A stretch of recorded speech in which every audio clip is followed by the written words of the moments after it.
The Madman! On the Trump's Scholomance Star Rating Review, Part 2.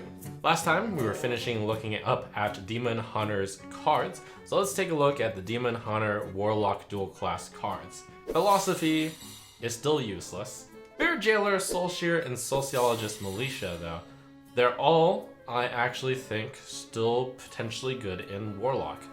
There are two archetypes that I see these Soul Fragment decks working in. A Control Warlock or a Quest Lock. Soul Fragments naturally heal you, so that's kind of useful in Warlock. And they power powerful cards like Militia. Though, interestingly enough in Warlock, the payoff cards may not be as strong.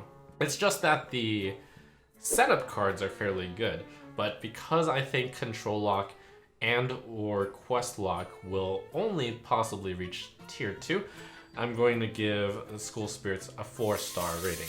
Shadowlight Scholar and Void Drinker are the payoff cards, and I'd say that they fit Control Lock because in Zoo you do not want to put Soul Shear or School Spirits in your deck. I'm giving them both 3 stars. I see them as maybe additions.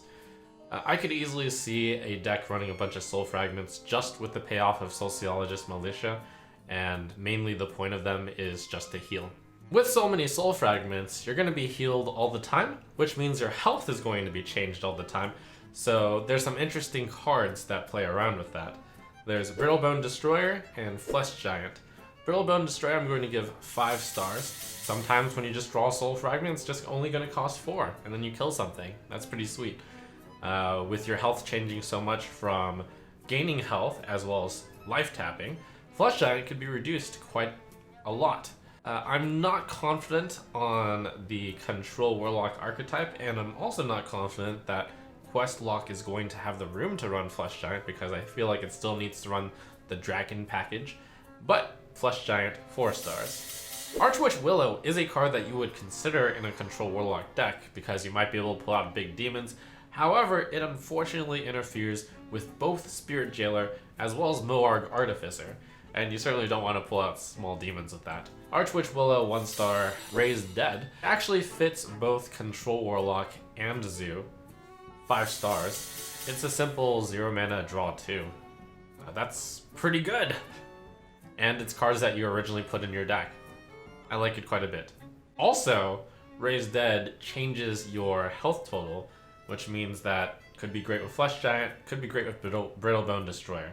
As far as Zoo goes, you might consider putting Boneweb Egg in, and Boneweb Egg is a card that normally I think would be really good, but the discard synergy doesn't matter right now, and that's not a problem. Like, maybe it's just good as an egg.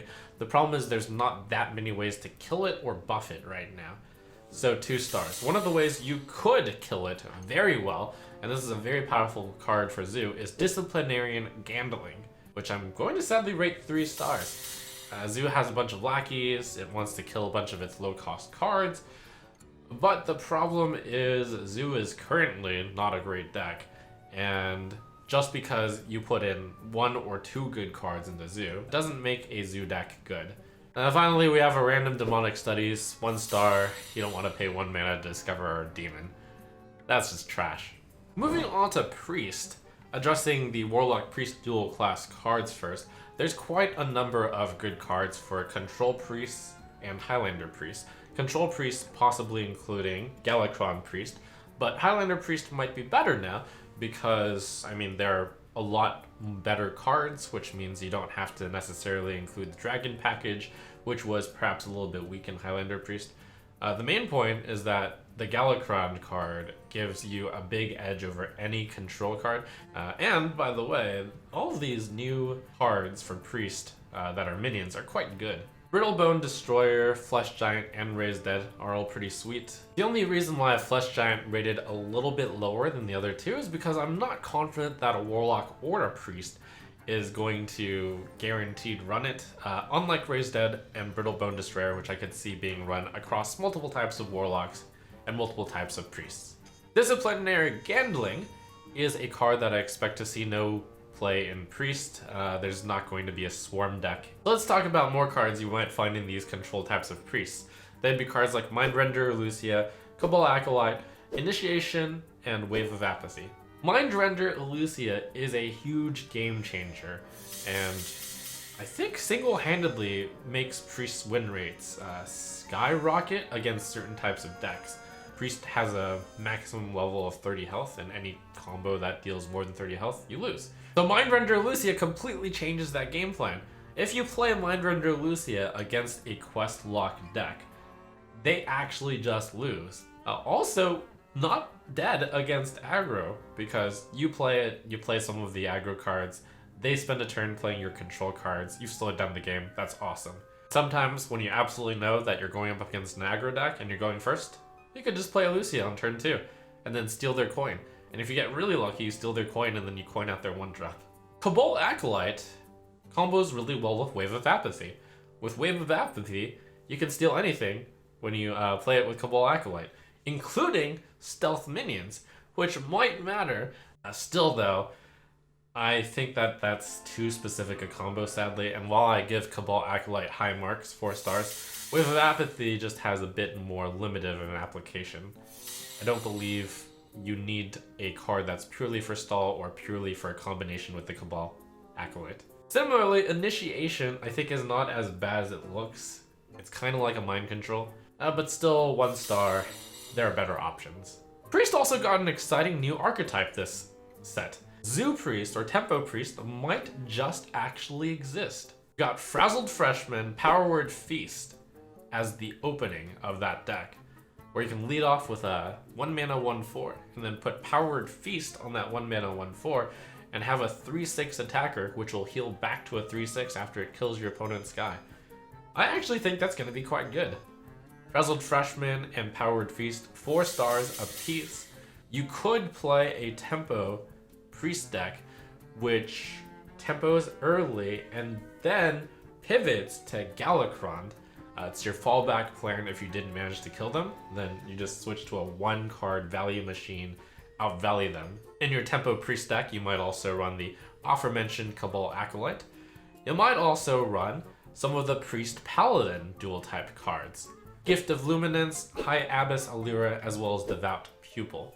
In my opinion, in Priest, you cut the Gift of Luminance, and you don't run Devout Pupil because you don't have quite enough good spells that target your own cards. But High Abyss Allura is enough of a high roll that you should put it in Priest. You could get the Psyche Split on Allura when you play a cheap spell, and that's just immense value, getting a 4-drop plus a 5-drop worth of value on her. There's another type of deck, Cube Priest, which has gained popularity as of late, where you're focusing the buffs on 1 card and then duplicating that card a lot of times. Those are the decks that are going to be especially relevant for Gift of Luminance, Devout Pupil, and High Abyss Allura. I think that such decks are probably a little bit inferior to the Tempo Priest deck, and they have the same general mid-range plan as some other decks, which I think are stronger options. Finally, just as a miscellaneous card, you have Draconic Studies, 1 star. There are a lot of dragons, and some of them you really don't want to discover. Might have been an interesting idea if Dragon Priest were a thing, but again, there's so many random dragons, and I feel like one of the benefits of having these cards come in is you can remove dragon packages from the current control priests. Paladin is where I believe these buff cards are really going to shine. Pure Paladin, which has been increasingly good after the rounds of nerfs of this expansion, with all these cards coming into play, Pure Paladin could sneak into low tier 1, I'm thinking tier 2 though. High Abyss Allura is amazing in Paladin. You play her, maybe you get a 0 mana spell off, like first day of school, and then maybe you get the huge buff on her, Blessing of Authority. Maybe you get Libram of Hope cast on High Abyss Allura, and on turn 4 you have an 8/8 with Taunt and Divine Shield. Absolutely amazing.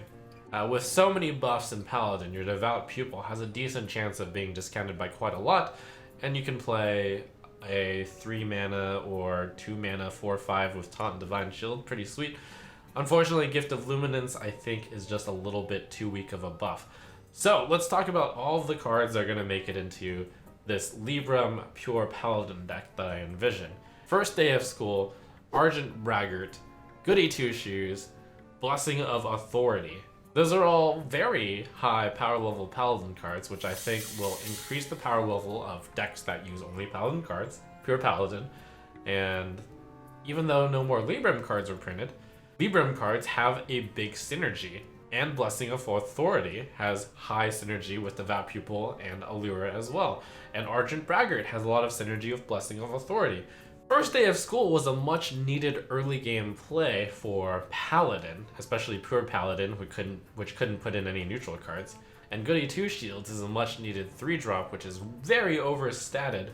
Judicious Jr. and Turelian the Tenured are for more late game Paladin decks. And unfortunately, I don't think that Control Paladin or Big Paladin deck will be anywhere near relevant. They just don't have the tools to compete at the moment. There are better control decks out there. Judicious Jr. though, 2 stars, maybe, and that's a stretch, maybe a fringe pick in a aggro-based meta for the pure Paladin deck. Turelian is just overcosted, and 8 mana, 3/9, kill a guy isn't very good. For the Paladin Warrior dual class cards, you've got Shield of Honor, Ceremonial Maul, Lord Barov, and Commencement. Lord Barov I think fits well into the pure Paladin type deck. Excellent addition, 5 stars.